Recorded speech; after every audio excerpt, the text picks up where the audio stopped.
अचर संख्या और मल्टीप्लाई का चिन्ह। एक पद में तीन चीजें पाई जाती हैं, वेरिएबल, कांस्टेंट और मल्टीप्लाई का साइन, निशान। जैसे कहीं लिखा हुआ है 5x, 5x एक टर्म होगा।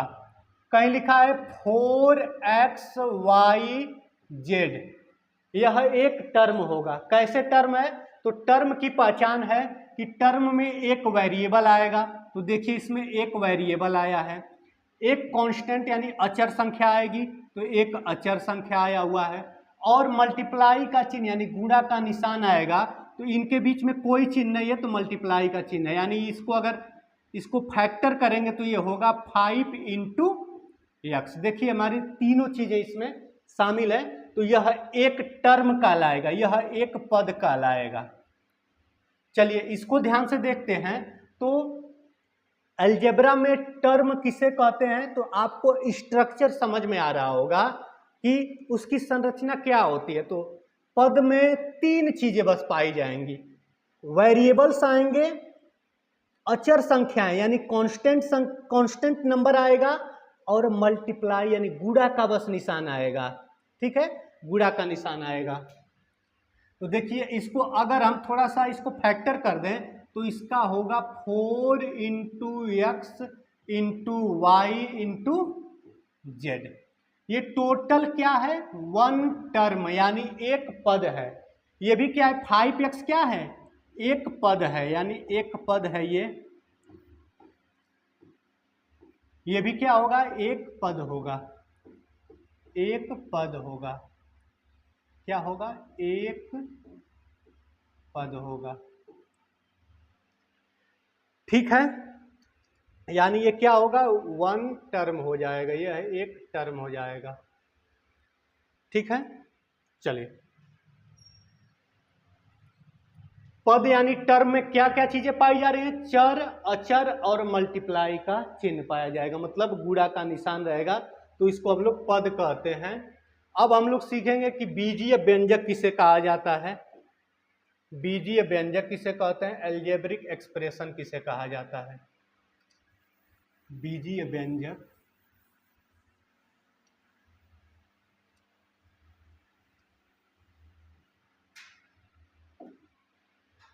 अलजेब्रिक एक्सप्रेशन यानी बीजीय व्यंजक। पद के बारे में हम लोग समझ गए हैं कि पद यानी टर्म क्या होता है। तो टर्म में तीन चीजें पाई जा रही हैं कि कोई न कोई संख्या रहेगा, कोई न कोई अक्षर रहेगा, और उनके बीच में गुणा का निशान रहेगा। अगर उनके बीच में भाग का भी निशान है तब भी वह वन टर्म ही काउंट होता है। अगर उनके बीच में, जैसे मान लीजिए कि 4 में यानी 4 में मैं x से भाग दे रहा हूं, 4 में मैं x से भाग दे रहा हूं, तो इसको हम लोग क्या लिख सकते हैं? 4/x लिख सकते हैं, भिन्न के रूप में ऐसे लिख सकते हैं। या इसी का ठीक उल्टा, अगर x में कोई 4 से डिवाइड करता है तो उसको हम लोग क्या लिख सकते हैं? x/4 लिख सकते हैं। तो ये भी वन टर्म काउंट होगा, यह भी एक टर्म है, ये भी एक टर्म है, एक पद है, यह एक पद कहलाएगा। यानी पद में क्या क्या चीजें? चर, अचर और गुणा का निशान। गुणा का निशान भी हो सकता है, भाग का भी निशान हो सकता है, मतलब डिवाइड के रूप में भी अगर लिखा है तो वह वन टर्म ही काउंट होगा। अगर उनके बीच में प्लस या माइनस का चिन्ह आ जाए, अगर इनके बीच में जैसे ये 4/x लिखा हुआ है, अगर यहीं पर ये 4 + x लिखा रहता तो इसमें कितने टर्म होते, इसमें कितने पद हो जाएंगे? तो देखिए इसमें अगर किसी भी अक्षर या अक्षरों का समूह, कोई भी संख्या अक्षरों के साथ आई हो और उनके बीच में अगर प्लस का चिन्ह हो, माइनस का चिन्ह हो, तो प्लस का चिन्ह आ जाने से टर्म अलग अलग काउंट होने लगता है, पद अलग अलग काउंट होने लगेगा। जैसे इसमें अब 2 पद हो जाएंगे, जो सबसे पहला पद होगा हमारा वो 4 हो जाएगा, 4 यानी 4 को क्या लिख सकते हैं? +4 ये है। और सेकेंड टर्म इसमें क्या हो जाएगा? तो हमारा प्लस x हो जाएगा, यानी सेकेंड टर्म हमारा प्लस x हो गया। इसमें 4 प्लस x में 2 टर्म हो गए। अगर मान लीजिए कि कहीं लिखा रहे 4x plus 3y minus 2z, ऐसे करके लिखा है, इस तरह से अगर लिखा है और हमसे पूछे कि इसमें कितने पद होंगे, कितने टर्म होंगे, तो हम देख रहे हैं कि टर्म की पहचान अभी सीखे हम लोग कि टर्म में क्या आना चाहिए, वेरिएबल और अचर वाली संख्या यानी कांस्टेंट, और गुणा का निशान और भाग का निशान। एक चर को यही तैयार करता है, सॉरी एक पद को यही तैयार करता है, मतलब ये टर्म यानी पद कहलाएगा। यानी कोई वेरिएबल आए या ए से जेड तक के सभी वेरिएबल आ जाएं और कोई भी संख्या है उनके साथ, गुणा हो भाग हो, तो वो 1 टर्म ही गिना जाएगा। लेकिन अगर उनके बीच में अगर प्लस और माइनस का निशान आएगा तो यहां पर खेल थोड़ा सा बिगड़ जाता है, अलग अलग टर्म गिना जाता है। जैसे इसमें अगर हम गिनेंगे तो हमारा पहला फर्स्ट टर्म हो जाएगा 4x, फर्स्ट टर्म क्या है हमारा 4x प्लस 4x ये होगा। सेकेंड टर्म क्या है, यहां पर दिखाई दे रहा है प्लस 3y, सेकेंड टर्म है प्लस 3y, और थर्ड टर्म क्या है तो माइनस 2z, ठीक है। यानी प्लस और माइनस का चिन्ह अगर कहीं दिखाई दे तो टर्म को हम अलग अलग काउंट करते हैं, ठीक है। अगर इसमें टर्म की बात किया जाए तो एक टर्म हमारा प्लस 4x, दूसरा टर्म हमारा प्लस 3y, तीसरा टर्म हमारा माइनस 2z होगा। यानी इसमें 3 टर्म होंगे, 3 पद होंगे, ठीक है। पद आपको समझ में आ रहा होगा कि पद को हम लोग काउंट कैसे करते हैं। अगर मल्टीप्लाई का निशान आ जा रहा है तो वह एक ही पद काउंट होगा। जैसे मल्टीप्लाई का निशान हम लगा के देख ले रहे हैं, गुणा का निशान,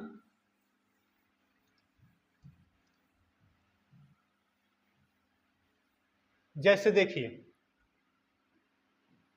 कई स्थितियां हम लिख रहे हैं, इसको समझिएगा।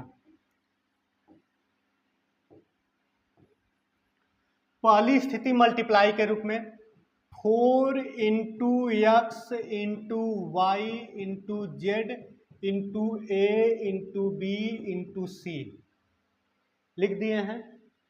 अगर कहीं पर ऐसे लिखा हुआ है 9y Z x square divide by 2y square x Z, इस तरह से लिखा हुआ है। और कहीं लिखा हुआ है 3x square plus 2x minus 9, इस तरह करके लिखा हुआ है। अन्य कोई चीज लिख दे रहे हैं, जैसे मान लीजिए कि x plus Y minus Z minus A minus B plus C minus D. यहां पर 4 एग्जाम्पल हम लिखे, उदाहरण लिखे हैं, इसमें समझेंगे और पदों को काउंट करना सीखेंगे। पदों को काउंट करना, देखिए टर्म के बारे में अगर हम नहीं जानते रहेंगे तो हम एल्जेब्रिक एक्सप्रेशन यानी बीजीय व्यंजक को नहीं समझ पाएंगे। बीजीय व्यंजक को समझने के लिए टर्म क्या होता है ये पता रहना चाहिए। तो टर्म हम लोग सीखे हैं, पद के बारे में सीखे हैं कि पद किसे कहते हैं, तो पद का स्ट्रक्चर हम लोग समझे हैं, उसकी संरचना समझे हैं कि उसमें आता क्या क्या चीजें हैं। तो उसमें क्या क्या चीजें आती हैं, तो उसमें कोई ना कोई वेरिएबल आया रहेगा, तो चाहे तो एक वेरिएबल आए या एक से अनेक वेरिएबल आए। देखिए जितने उदाहरण लिखे हैं सब में अगर ध्यान से देखेंगे तो सब में वेरिएबल का प्रयोग हुआ है, ठीक है। अचर यानी कांस्टेंट यानी नंबर, संख्याएं आनी चाहिए, निश्चित संख्याएं। जैसे एग्जाम्पल के रूप में आप जानते होंगे 6, 7, 8 जितनी भी संख्याएं होती है निश्चित संख्याएं कांस्टेंट कहलाती हैं, जो बदलती नहीं है। अगर हमारे पॉकेट में 10 रुपए है तो 10 रुपए ही रहेगा, जब भी हम निकालेंगे तो वो 11 रुपए नहीं हो जाएगा, 12 रुपए नहीं हो जाएगा। लेकिन अगर हम कहें कि मेरे पॉकेट में x रुपए है तो x का मान कुछ भी हो सकता है। अगर कहें कि y रुपए है तो y का मान कुछ भी हो सकता है। क्यों? क्योंकि वह वेरिएबल है और वेरिएबल का मान बदलता रहता है। अलग अलग स्थिति के अनुसार वेरिएबल का मान अलग अलग आता है। ठीक है, तो पद को हम लोग समझ रहे हैं। तो पद में तीन चीजें अगर रहेंगी तो वह एक पद गिना जाएगा, एक पद गिना जाएगा। क्या क्या चीजें? देखिए, वेरिएबल यहां पर x आया हुआ है, y आया हुआ है, z आया हुआ है, a b c, तीन इतना वेरिएबल आया है। एक कांस्टेंट आया हुआ है, देखिए मल्टीप्लाई का निशान आया हुआ है, मल्टीप्लाई का निशान आया हुआ है। तो जब ये सॉल्व होगा तो सॉल्व होते ही ये हो जाएगा 4, मल्टीप्लाई का निशान हट जाएगा, x आ जाएगा, फिर मल्टीप्लाई का निशान हट जाता है, y हाइड हो जाता है, छिप जाता है। उसके बाद से फिर z a b c, ये जो लिखा हुआ है 4xyz abc, जो ये लिखा हुआ है यह टोटल एक टर्म काउंट होगा, टोटल 1 टर्म, यानी एक पद है। ये टोटल कितना है?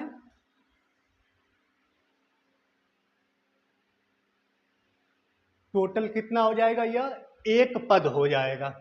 ये पूरा का पूरा एक पद हो गया।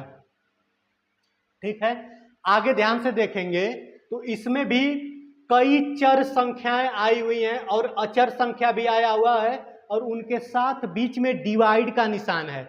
और हम बताएं कि अगर मल्टीप्लाई का निशान हो या डिवाइड का निशान हो तो वो क्या कहलाता है? एक पद रहेगा, वो 1 टर्म होता है, यानी एक पद होता है। इसको हम लोग लिखने के लिए लिख सकते हैं, इसको अंश में लिखेंगे और जिससे भाग हो रहा है उसको हर में लिख सकते हैं। तो ये हो जाएगा 9yz(x² बटे में 2y²xz। ये क्या हो गया? ये टोटल 1 टर्म कहलाएगा, ये टोटल 1 टर्म कहलाएगा। क्यों? क्योंकि इसमें चर आया हुआ है, वेरिएबल, अचर आया हुआ है और डिवाइड का निशान आया हुआ है, यही तीन चीजें आई हुई हैं, इसलिए यह टोटल 1 टर्म कहलाएगा। अगर इसकी बात करेंगे तो ये वाला हमारा एक अलग टर्म होगा, +3x² अलग टर्म होगा, +2x अलग टर्म होगा, -9 अलग टर्म होगा। क्यों? क्योंकि इनके बीच में प्लस और माइनस का निशान आया हुआ है। अगर सभी में प्लस का भी निशान आएगा तब भी कोई दिक्कत नहीं, सभी में माइनस का निशान भी आएगा तब भी कोई दिक्कत नहीं, अलग अलग काउंट होगा। अलग कब काउंट नहीं होता है? जब उनके बीच में मल्टीप्लाई या डिवीजन का चिन्ह आता है तो। ठीक है ना? अगर इसको गिनना रहे तो देखिए, +x पहला पद, +y दूसरा पद, -z तीसरा पद, -a चौथा पद, -b पांचवा पद, +c छठवां पद और -d सातवां पद। यानी इसमें कितने पद हो जा रहे हैं? प्लस और माइनस चिन्ह की वजह से इसमें पदों को हमें 7 गिनना पड़ रहा है, 7 पद हो रहे हैं इसमें। ठीक है, यानी टर्म के बारे में आप समझ चुके होंगे। अब समझेंगे हम लोग कि बीजीय व्यंजक क्या होता है, अलजेब्रिक एक्सप्रेशन किसे कहते हैं।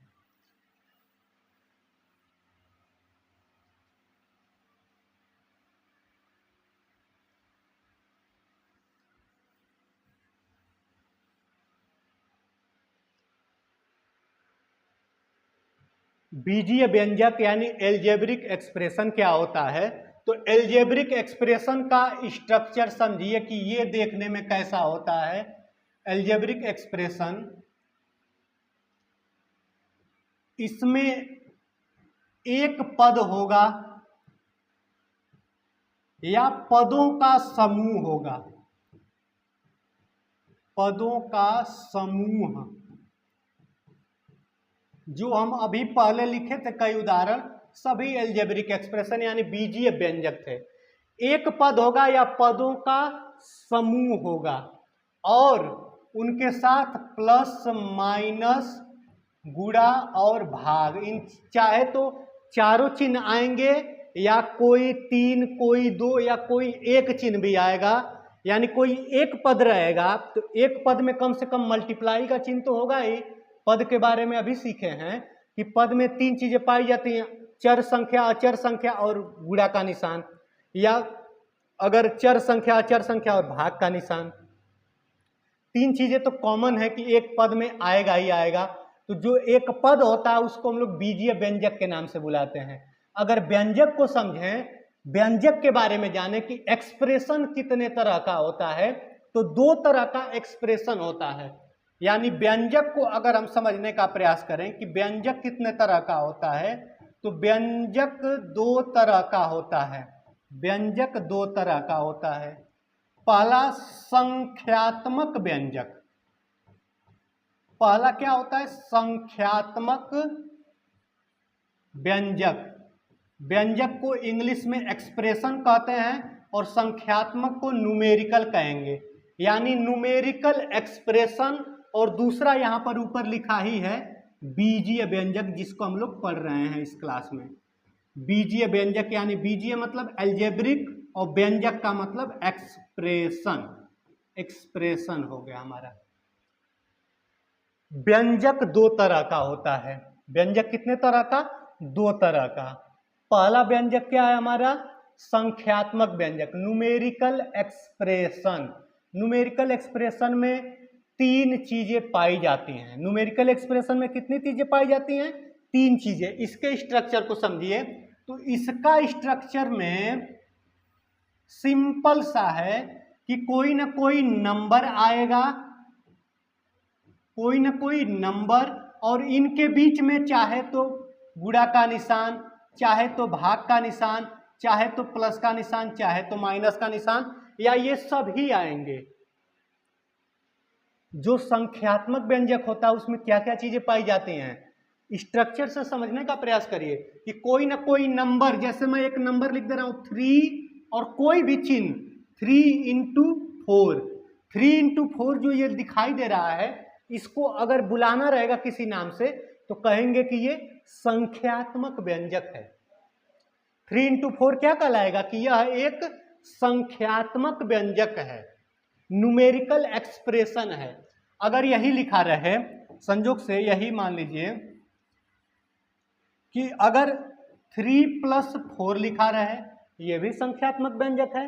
क्यों? क्योंकि संख्यात्मक व्यंजक का स्ट्रक्चर हमारे सामने है कि कोई भी नंबर, मतलब एनी नंबर, कोई भी नंबर रहेगा और 4 फंडामेंटल ऑपरेशन, यानी इन चारों संक्रियाओं में से चाहे तो चारों संक्रियाएं रहें, चाहे तो 3 संक्रियाएं रहें, चाहे तो 2 या कोई सिंगल। यहां पर सिंगल है, देखिए 3 + 4 तो एक नंबर आया हुआ है, यहां पर भी नंबर आया हुआ और बीच में एक ऑपरेशन यानी प्लस का निशान आ गया है।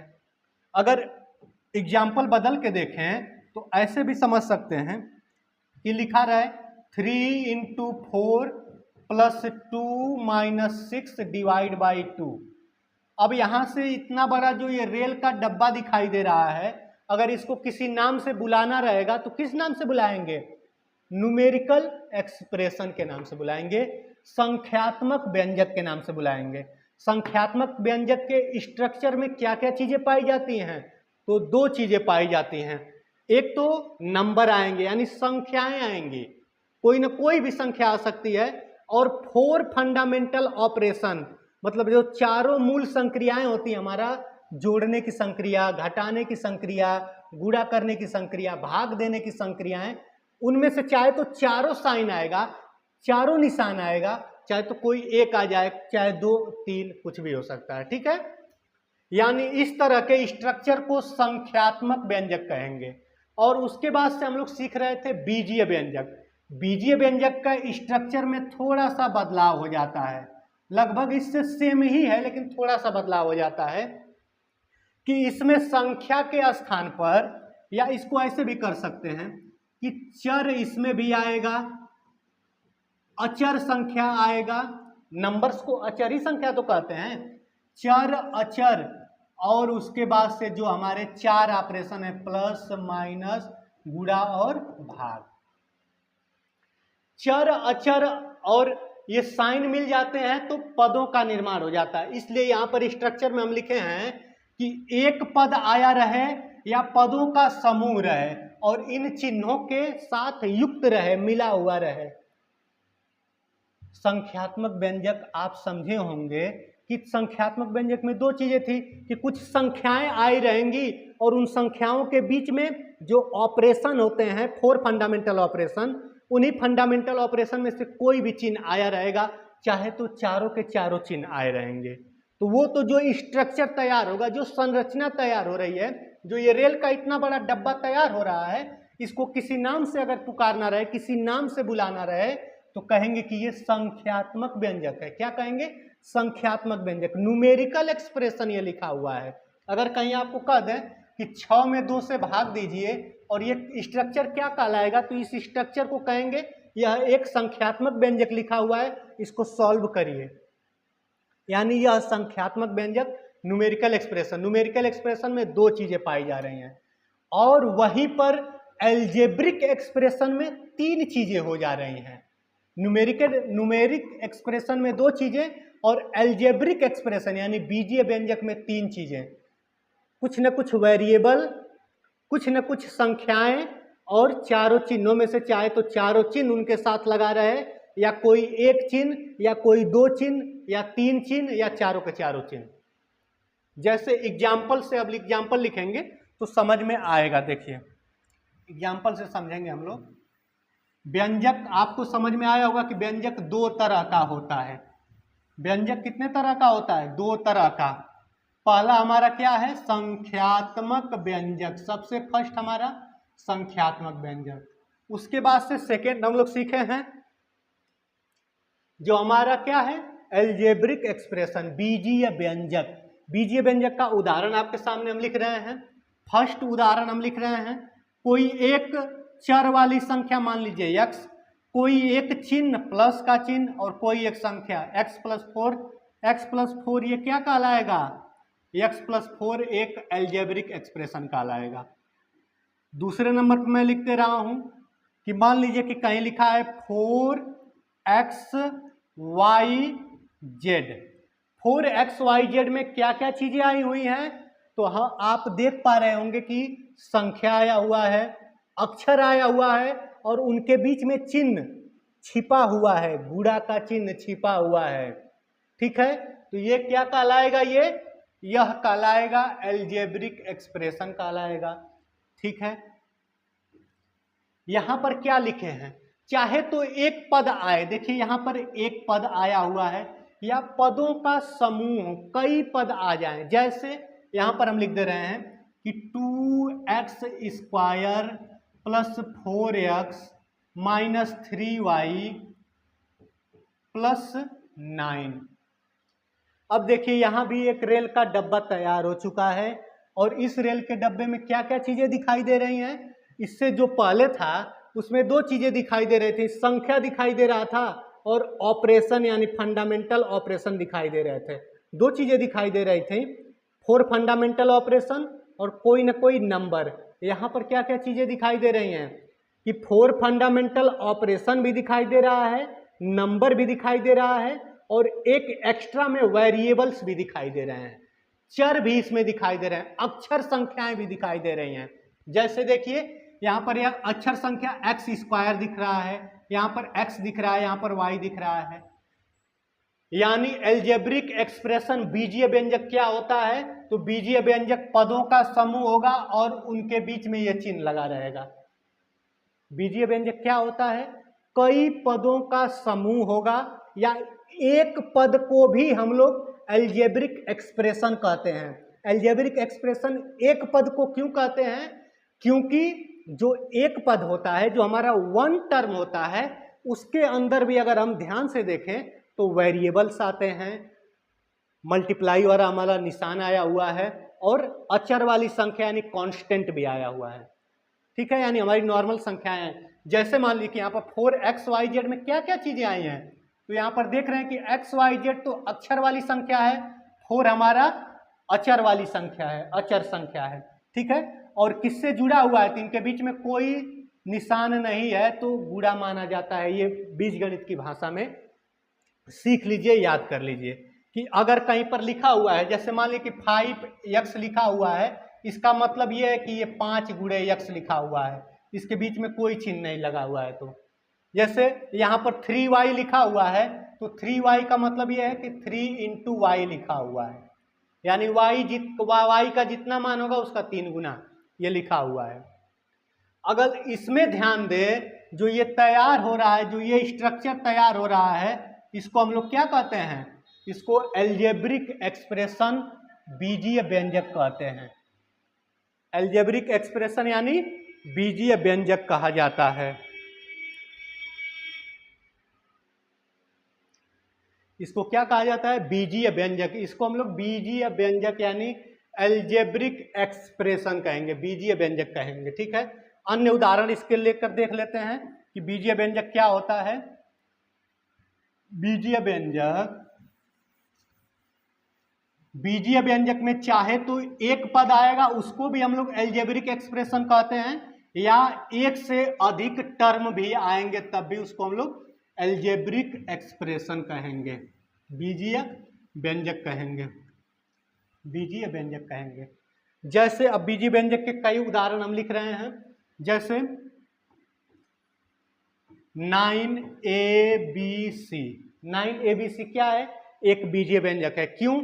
क्योंकि 9 एक नंबर हो गया, ABC क्या हो गया? तो ABC अक्षर हो गया, उनके बीच में गुणा का चिन्ह भी आया हुआ है, इसलिए यह एल्जेब्रिक एक्सप्रेशन है। एल्जेब्रिक एक्सप्रेशन किसे कहते हैं? तो वन टर्म, यहाँ पर तो वन टर्म दिखाई दे रहा है, एक पद हो या पदों का समूह। जैसे दूसरे उदाहरण में पदों का समूह हम ले रहे हैं, जैसे ले रहे हैं मान लीजिए कि A plus B plus C minus D plus A square plus B square plus C square, ठीक है। तो ये क्या हो गया हमारा? ये एल्जेब्रिक एक्सप्रेशन हो गया। यह एल्जेब्रिक एक्सप्रेशन, इसमें कई पद आए हुए हैं, पदों का समूह है, पदों का समूह है, और उनके बीच में चिन्ह कौन सा आया हुआ है? 4 फंडामेंटल ऑपरेशन, यानी जो ये 4 फंडामेंटल ऑपरेशन होते हैं, प्लस हो गया, माइनस हो गया, गुणा हो गया और भाग हो गया, ये 4 फंडामेंटल ऑपरेशन आपके बीच में आए हुए हैं, ठीक है। इसको हम लोग क्या कहते हैं? बीजीय व्यंजक कहते हैं। बीजीय व्यंजक उम्मीद करते हैं आपको समझ में आया होगा।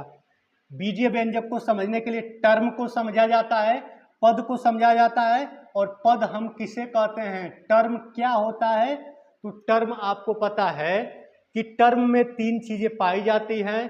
टर्म में 3 चीजें कौन सी पाई जाती हैं? तो आपका संख्या यानी कांस्टेंट अचर वाली संख्या, चर वाला यानी वेरिएबल्स आएंगे, और मल्टीप्लाई या डिवीजन का निशान आएगा। मल्टीप्लाई और डिवीजन का निशान आएगा तो उसको वन टर्म कहते हैं। और जो एक टर्म होता है वह भी एल्जेब्रिक एक्सप्रेशन कहलाता है, और जो एक से अधिक टर्म होंगे, जहां एक से अधिक टर्म होंगे और प्लस माइनस गुणा भाग के निशान से जुड़े रहेंगे, जो ये रेल के डब्बा की तरह तैयार होंगे, वह एल्जेब्रिक एक्सप्रेशन कहलाएगा। यानी इस तरह का आप बड़ा सा अक्षर और संख्या और चिन्हों के समूह को जो देखते हैं, उसको अब से बीजगणित में बीजीय व्यंजक के नाम से बुलाया जाएगा, एल्जेब्रिक एक्सप्रेशन के नाम से बुलाया जाएगा, ठीक है। एक आध एल्जेब्रिक एक्सप्रेशन के उदाहरण हम लिख दे रहे हैं, एल्जेब्रिक एक्सप्रेशन के उदाहरण लिख दे रहे हैं। एल्जेब्रिक एक्सप्रेशन समझ में आ गया होगा कि एल्जेब्रिक एक्सप्रेशन में चाहे तो एक टर्म या कई टर्म आएंगे और प्लस माइनस गुणा भाग के निशान से जुड़े रहेंगे। जैसे 2x square plus 3x plus 4 लिख दे रहे हैं, यह क्या है? हमारा एक एल्जेब्रिक एक्सप्रेशन है। 9 plus 2y plus 3z square, यह क्या है? हमारा एक एल्जेब्रिक एक्सप्रेशन है। और इस एल्जेब्रिक एक्सप्रेशन में कितने टर्म हैं? तो देखिए, इसमें हमारा पहला टर्म क्या है? तो प्लस 9 है। इसमें सेकेंड टर्म क्या है? तो प्लस 2y है, प्लस 2y है। थर्ड टर्म क्या है? तीसरा टर्म तो प्लस 3z स्क्वायर है। अगर इसमें पहला टर्म हम देखेंगे तो पहला टर्म है प्लस 2x स्क्वायर, अगर दूसरा टर्म देखेंगे तो प्लस 3x है, अगर अंतिम टर्म यानी देखेंगे तो प्लस 4 है, ठीक है। प्लस 4 को अगर आप सोचेंगे कि टर्म कैसे कहेंगे, टर्म में तो 3 चीजें पाई जाती हैं, प्लस 4 को सोच सकते हैं कि प्लस 4 कैसे टर्म हो जा रहा है, उसको कैसे पद कह रहे हैं, उसमें तो कहीं अक्षर दिखाई नहीं दे रहा है। तो +4 को देखिए लिखा जा सकता है +4 इंटू 1, तो कितना रहेगा ये +4 ही रहेगा। अगर +4 में हम 1 का गुणा करें तो +4 ही रहेगा, उसमें कोई परिवर्तन तो होगा नहीं। और +4 को 1 के स्थान पर मैं x के घाते 0, यानी किसी भी संख्या के अगर पावर 0 होता है तो उसकी वैल्यू 1 होती है, तो ऐसे लिखा जा सकता है। देखिए यहाँ पर अब अक्षर भी आ गया, यहाँ पर अक्षर भी आ गया, मल्टीप्लाई का निशान भी आ गया और संख्या भी आ गई। तो यह क्या है +4 क्या है, एक टर्म गिना जाएगा।